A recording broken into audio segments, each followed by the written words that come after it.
I bought a used laptop and it started receiving threats. I'm a college student who's broke, so when I saw a high-end laptop for $250 online, I thought I'd hit the jackpot. I didn't. I had just bought the digital ghost of a missing person, and within an hour of turning it on, the people who made him disappear started sending me threats too. And if I could travel back in time, I'd go to that Tuesday afternoon about a month ago. I'd find myself sitting in my cramped dorm room, scrolling endlessly through pages of overpriced electronics, and I'd slap the phone right out of my own hand. Because that was the day I decided to buy a used laptop from a sketchy online marketplace, a decision that would plunge my quiet, caffeine-fueled college existence into a nightmare I couldn't have imagined. I'm a student, which is just a socially acceptable word for broke. My old laptop, a valiant soldier that had seen me through late-night study sessions and even later-night gaming marathons, had finally given up the ghost. The motherboard fried in a spectacular, slightly smoky fashion, leaving me with a paperweight and a mountain of unfinished assignments. A new machine was completely out of the question. My ramen noodle budget didn't exactly stretch to the latest tech, so I turned to the digital equivalent of a back alley deal. I found it on a site called Quicksell, a place where bargains went to die and scams were born. The ad was simple, almost too simple. Dell XPS 15, great condition, $250. A picture showed a sleek silver laptop that looked only a couple of years old. The model alone was worth over $1,000 new. My brain, desperate for a win, started screaming at me. This is it. This is the deal of a lifetime. I tried to ignore the little red flags. The seller's profile was blank, just a username, TechClearer88, with no history. The description was sparse, listing only the specs and adding, selling as is, no returns. Still, $250. I could scrounge that up. I messaged the seller, my fingers flying across the keyboard. I asked about its history, why it was so cheap. The reply came back almost instantly, short and dismissive. Clearing out old office inventory. Don't need it. It felt vague, but it also sounded plausible. I sent the payment through a wire transfer, a decision I now know was monumentally stupid, and held my breath. 2 days later, a brown, unmarked box arrived at my dorm's front desk. There was no return address, just a shipping label with a city 3 states over. My heart thumped with a mix of excitement and buyer's remorse. I carried the box back to my room, my hands trembling slightly as I cut it open. There it was, nestled in a few bubble-wrap pillows. It was even better looking than the pictures. A few minor scuffs on the aluminum chassis, but the screen was pristine and the keyboard looked untouched. I plugged it in, and with a satisfying chime, it booted up. It was fast, way faster than my old machine. The desktop background was a generic stock photo of a mountain range, and the icons were the default Windows setup. It seemed perfect. I was already mentally drafting my victory lap, planning how I'd brag to my friends about my incredible find. I opened a browser to start the process of wiping the machine, of installing my own programs, and making it truly mine. But before I could type factory reset, a folder on the desktop caught my eye. It wasn't a standard Windows icon. It was a plain manila folder icon, simply named Liam. My curiosity, that most dangerous of human traits, got the better of me. I told myself it was just a leftover user folder. I'd just take a quick peek to make sure there was nothing personal before I deleted it. I double-clicked. The folder opened, revealing a chaotic mess of subfolders, research, photos, uni stuff, and one simply labeled, "Don't open." That last one was like a flashing neon sign. I should have listened. I really should have. But I hovered my cursor over it, my mind racing with possibilities. Just as I was about to click, a notification popped up in the corner of the screen. It wasn't a Windows update. It was a plain gray box with stark black text. It wasn't an error message. It was a message, and it chilled me to the bone. It said, "Who are you?" My first thought was that it had to be a prank, some leftover piece of software, maybe a remote desktop application the old owner, Liam, had forgotten to uninstall. It was probably one of his friends messing around, waiting for someone to log on. I laughed it off, a nervous, shaky sound in the quiet of my room. I closed the notification box, but it didn't go away. It just sat there, stark and insistent in the top right corner of the screen. I tried to click the X in the corner, but it was unresponsive. I opened the task manager, trying to find the process to end it, but there was nothing there. It was like the message was part of the screen itself, a digital ghost etched into the display. A knot of unease began to tighten in my stomach. This wasn't a normal software glitch. I moved my cursor back to the Don't Open folder, my hesitation now replaced by a gnawing sense of dread. What if opening it was what triggered this? Before I could decide, another notification appeared, right below the first one. The text was just as simple, just as chilling. You shouldn't be here. Okay, this was no longer funny. My heart was starting to pound against my ribs like a trapped bird. Someone was actively watching me. They could see what I was doing. My eyes darted to the small circular webcam lens at the top of the screen. Was it on? The little indicator light wasn't lit, but I knew from my tech classes that sophisticated malware could bypass that. The feeling of being watched was palpable, a cold, prickling sensation on the back of my neck. I slammed the laptop shut, the sound echoing in the small room. I stared at the smooth, silver surface, my breathing ragged. What had I gotten myself into? This wasn't just a used laptop. It was a Trojan horse, a Pandora's box of someone else's trouble. My initial plan was to toss the whole thing in a dumpster, pretend this never happened. But I was a college student. I'd just blown a month's budget on this thing. And more than that, a dark, morbid curiosity had taken root. Who was Liam? And who was so desperate to keep his files a secret? After a few minutes of trying to calm myself down, I cautiously opened the laptop again. The messages were still there. I ignored them, my focus now entirely on the folder. I bypassed the ominous Don't Open folder for the moment and clicked on Photos. It was a window into a stranger's life. There were pictures of a young man, probably in his early 20s, with messy brown hair and a wide, easy smile. This had to be Liam. He was hiking, posing with friends at parties, and in one series of photos, he was proudly holding a certificate of some kind.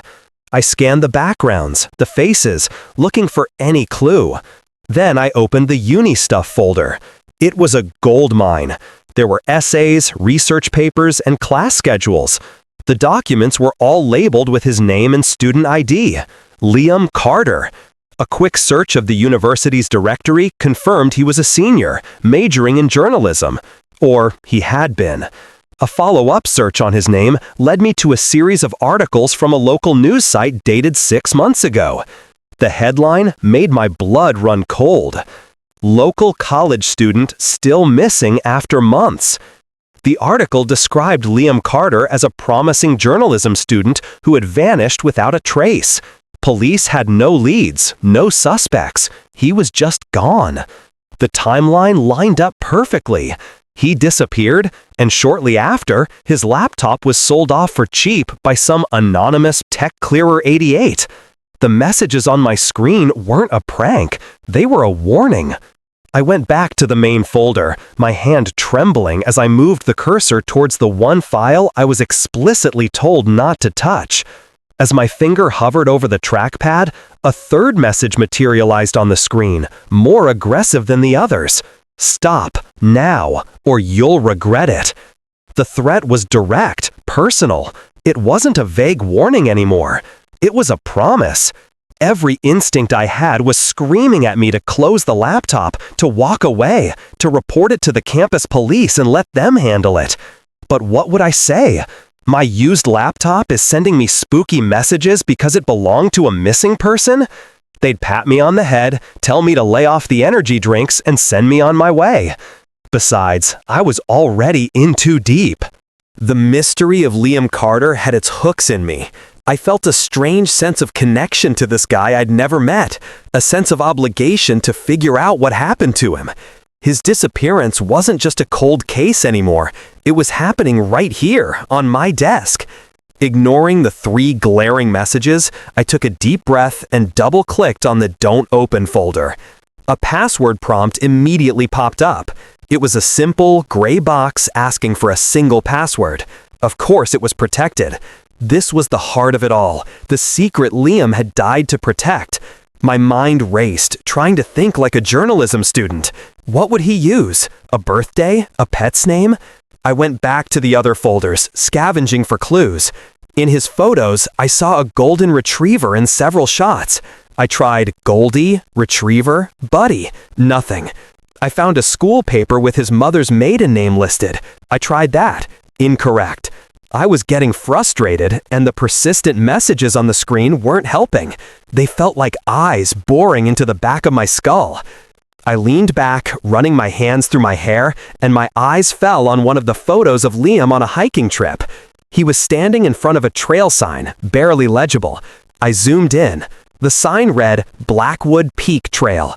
Below it, a smaller sign indicated the elevation, 7,422 feet. On a whim, I typed Blackwood 7422 into the password box. I hit enter. The prompt disappeared. The folder opened.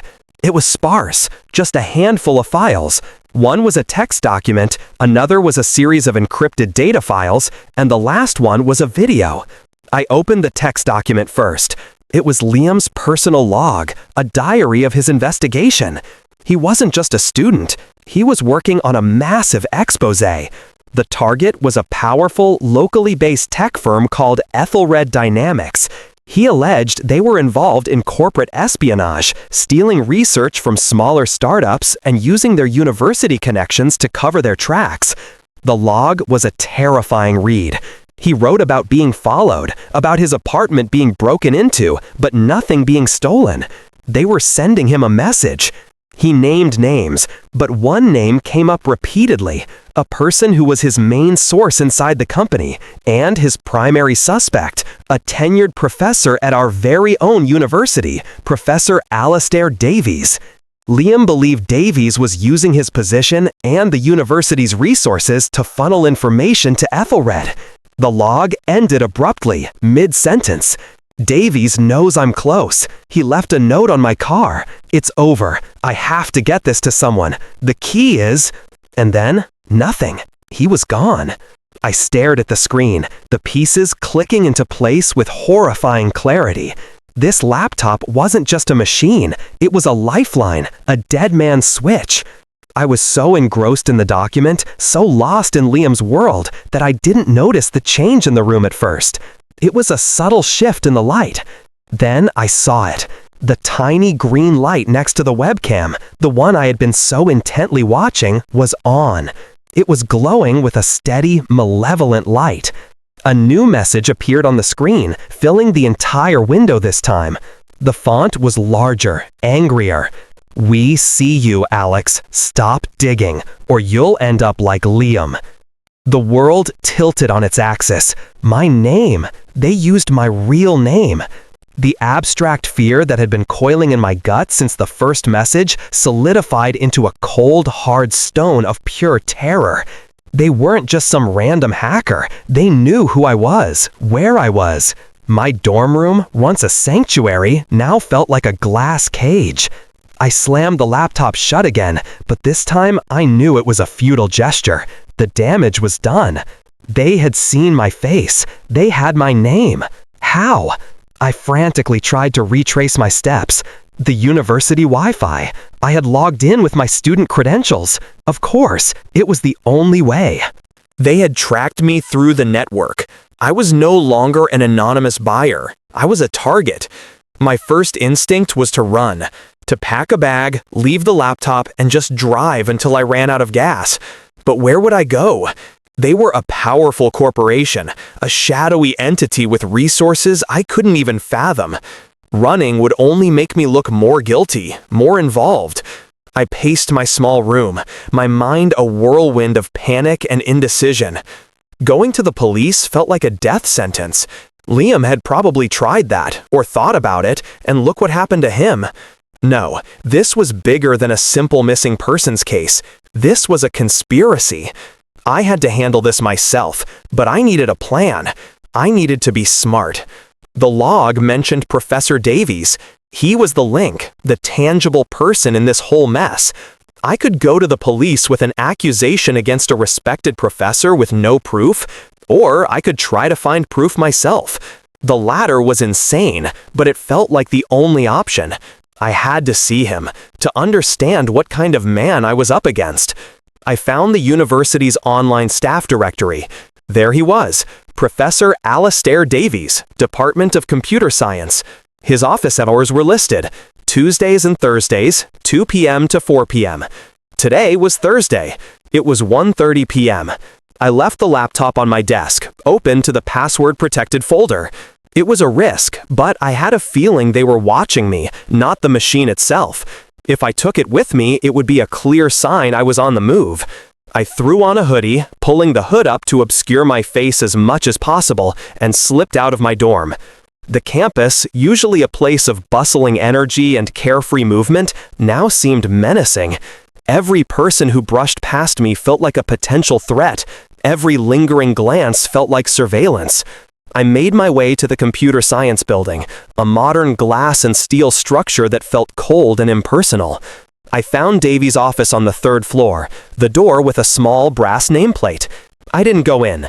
Instead, I found a spot in a small, deserted study lounge across the hall, a place where I could see his office door without being obvious. I waited. For an hour, I sat there, pretending to read a textbook I'd grabbed from my bag, my senses on high alert. A few students went in and out of neighboring offices. Then, at 3:15 p.m., a man in a tailored, expensive-looking suit, not the typical professorial attire, walked down the hall and entered Davies' office. The door closed behind them. I couldn't hear anything, but through the narrow glass window in the door, I could see shapes moving. They were talking, their body language tense. The man in the suit was gesticulating sharply, while Davies, a man with silver hair and a prim, neat appearance, seemed to be trying to calm him down. It only lasted a few minutes. The man in the suit left, his face a stony mask as he strode down the hall and disappeared. I watched as Professor Davies went to his doorway and looked out, his eyes scanning the hallway. His gaze swept past the lounge, and for a split second, our eyes met. It wasn't the look of a curious professor. It was a look of cold, hard recognition. He knew who I was. He knew I was watching. I felt the blood drain from my face. I had been made. I stood up abruptly, my chair scraping loudly against the floor, and turned to leave. But as I reached the end of the hall, I saw him. The man in the suit was standing by the elevator, and he was looking directly at me. He pulled out a phone and held it to his ear, his eyes never leaving mine. He started walking towards me. Panic, pure and undiluted, seized me. There was no time for thought, only for action. I turned and bolted, not for the elevator, but for the stairwell at the other end of the hall. I burst through the heavy door and took the steps 2 at a time, my backpack thumping against my spine. The sound of my own ragged breathing and the slap of my sneakers on the concrete steps echoed in the confined space. I didn't hear footsteps behind me, but that didn't mean he wasn't there. He was a professional. He wouldn't be clomping around like a panicked college student. I burst out onto the ground floor and sprinted through the lobby, shoving past a group of startled students. I needed to get to a crowd. I needed to disappear. I saw the main entrance, the bright afternoon sunlight, a beacon of hope. I burst outside, not stopping until I was in the middle of the quad, a sprawling lawn teeming with people. I slowed my pace, forcing myself to walk, to blend in. I risked a glance back. The man in the suit was standing on the steps of the building, calmly scanning the crowd. He hadn't followed me into the open. He was smart, too. He was waiting, watching. I didn't stop walking until I was back in the relative safety of my dorm room, my heart hammering so hard I thought it might burst. I locked the door and slid to the floor, my body trembling with adrenaline. I had been so stupid, so reckless. I had walked right into their lair and practically announced myself. I was sure they would be coming for me next. My eyes fell on the laptop, still sitting on my desk. A new notification was waiting for me, but this one was different. It wasn't the stark gray box I'd come to dread. It was an email notification from an old, obscure email client I had found in Liam's files, one I hadn't even realized was still running in the background. The subject line was a single word: run. The sender's name was unknown, but the message body was short and to the point. They know you were at Davy's office. They're coming for you. Don't go to the police. Don't trust anyone. I can help. I was Liam's friend. Meet me at the old observatory on the north edge of campus at midnight. Come alone. It was a trap. It had to be. But what choice did I have? I was a sitting duck in my dorm room. They knew where I lived. This was my only lead, my only thread. The observatory was an old, decommissioned building on the far edge of campus, rarely used by anyone except astronomy club members and couples looking for a private spot. It was isolated, a perfect place for an ambush or a secret meeting. The hours until midnight were the longest of my life. I packed a small bag, essentials only, and spent the time in a state of hypervigilance, jumping at every sound in the hallway. As the clock neared 12, I slipped out of my dorm again, using the back exits and staying in the shadows as I made my way across the darkened campus. The observatory was a silhouetted dome against the starry sky, looking like a forgotten relic. The large wooden door was slightly ajar. I pushed it open and stepped inside. The air was cool and smelled of dust and old metal. A single figure was standing in the center of the circular room, illuminated by the moonlight streaming through the open slit in the dome's roof. It was a girl. She was small, with dark hair pulled back in a messy ponytail, and she looked as terrified as I felt. "You're Alex," she said. It wasn't a question. "I'm Maya. I was Liam's girlfriend." She held up her phone, showing me a picture of her and Liam, the same smiling face from the laptop's photos. He told me if he ever disappeared, to watch for his laptop to surface online. He had a dead man switch set up to alert me if it was ever connected to a new network. "I've been tracking you for 2 days." She explained everything. Liam had been investigating aethyrodynamics and Professor Davies for months. He'd discovered they were using the university's supercomputers to run illegal data mining operations, stealing corporate secrets and selling them. Davies was the inside man, the key to the whole operation. "He found proof," Maya said, her voice trembling. "A complete record of their transactions. Encrypted and hidden. He called it the Nexus file. He was going to release it, but they got to him first. They took him, but they couldn't find the file. It's hidden on that laptop, Alex. It's the only thing that can prove what they did and get him justice." She looked at me, her eyes pleading.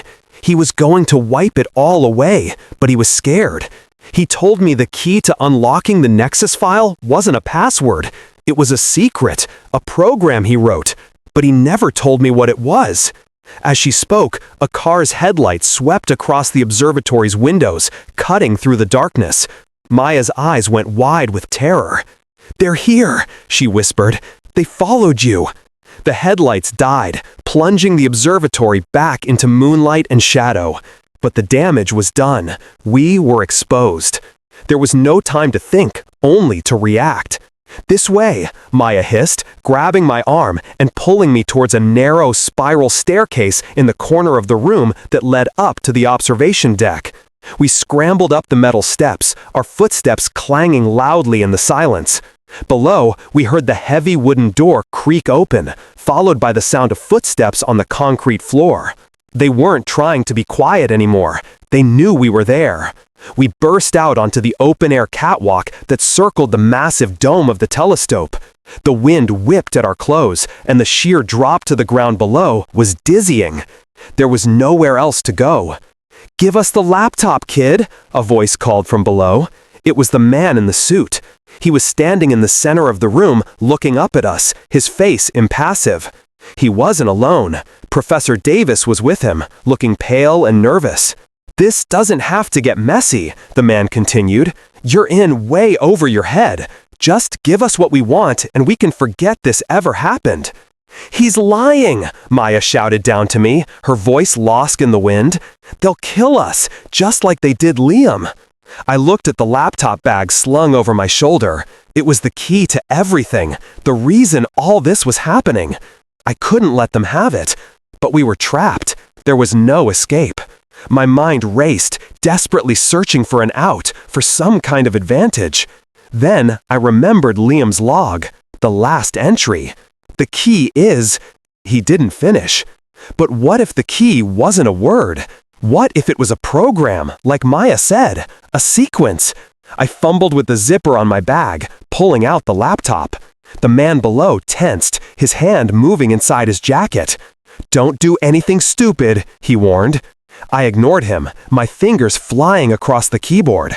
I wasn't trying to find the Nexus file. I was looking for something else, something I might have missed. A program, an executable file. I scanned the directories, my eyes darting through the file names. And then I saw it. In the root directory of the Don't Open folder, hidden among the encrypted data, was a single file named final_protocol.exe. It had to be it. This was Liam's dead man switch. But what did it do? I couldn't just run it blindly. It could be anything. It could wipe the hard drive or do nothing at all. I looked at the man below, then at Maya, her face etched with fear. We were out of time and out of options. This was our only play. "It's over," the man in the suit yelled. He started up the spiral staircase. "Maya," I said, my voice steady despite the terror coursing through me. Liam was smart. He wouldn't just hide the evidence. He'd want to make sure it got out, no matter what. I looked at the program on the screen. This isn't just a key. It's a broadcast. He built it to send the Nexus file to every major news outlet and law enforcement agency the second it's activated. It's a dead man switch. I looked down at the man, who was now halfway up the stairs, his gun drawn. But it needs a trigger, a final confirmation, something only Liam would know. I thought back to the pictures, the documents, the small details of his life, the hiking trip, the dog, the university. The key wasn't one thing, it was a sequence, a story. I typed in the first part of the password I had guessed before, Blackwood7422. A prompt appeared asking for a second part. I thought of the dog, the constant companion in his photos. I typed in Goldie. A third prompt appeared, the final piece. What was the one thing Liam loved more than anything? The truth, the story. I typed in the name of the university's independent student newspaper, where he had published a few smaller pieces, the Campus Chronicle. I hit enter. The screen went black. For a heart-stopping second, I thought I had been wrong, that I had just erased our only leverage. Then, a new window appeared, a progress bar. Uploading Nexus file to secure servers, broadcasting to recipients. A list of names scrolled down the screen. FBI, the New York Times, Washington Post, CNN, dozens more. It was working. The man on the stairs saw the change on the screen, and his face contorted in rage. He raised his gun, aiming it directly at me. "No!" he screamed. But it was too late. The progress bar hit 100%.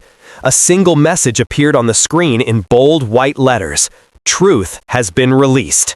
And then, from the darkness below, came the sound of sirens.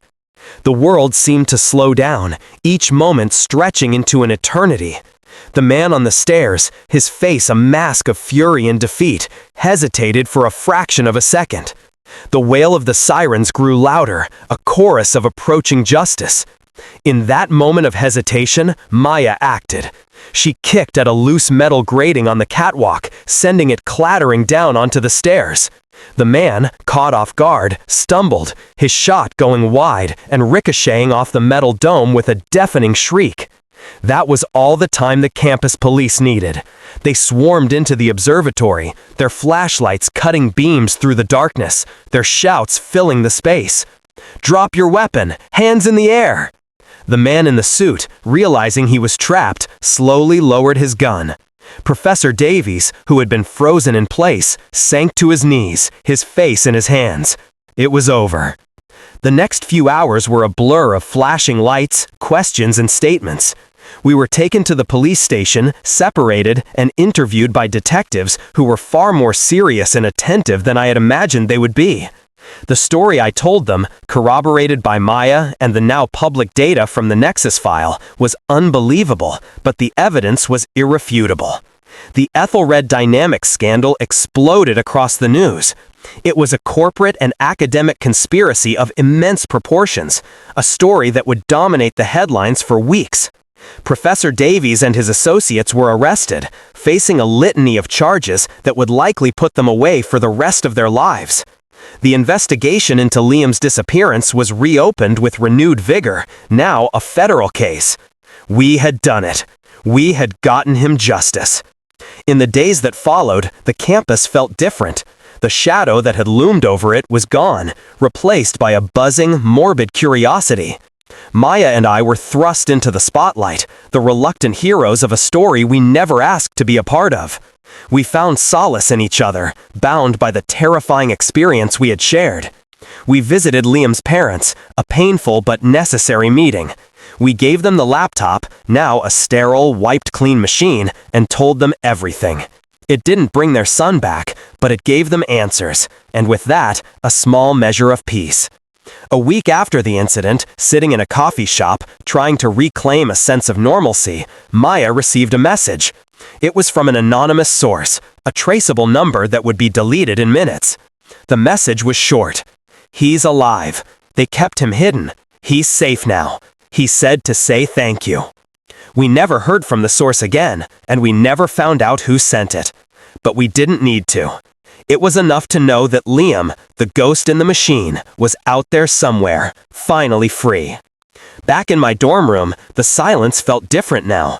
It was no longer heavy with unspoken threats, but light with the promise of a new beginning. I looked at the spot on my desk where the laptop had sat, the catalyst for the entire chaotic ordeal. I had bought it for $250, a bargain for a piece of technology. But it had cost me my sense of security, my anonymity, and almost my life. And yet, I wouldn't trade it. It had pulled me into a dangerous mystery, but it had also connected me to a story bigger than myself. A story of a brave young man who fought for the truth and paid the ultimate price. I finally bought a new laptop, a standard, off-the-shelf model with no history and no secrets. As I booted it up, the screen a blank slate, I thought about Liam. He was gone, but his fight wasn't, and in a way, it had become mine too. The bargain bin of regret had turned into an unexpected lesson in courage, a reminder that sometimes the most dangerous things in life are the ones that show us what we're truly capable of.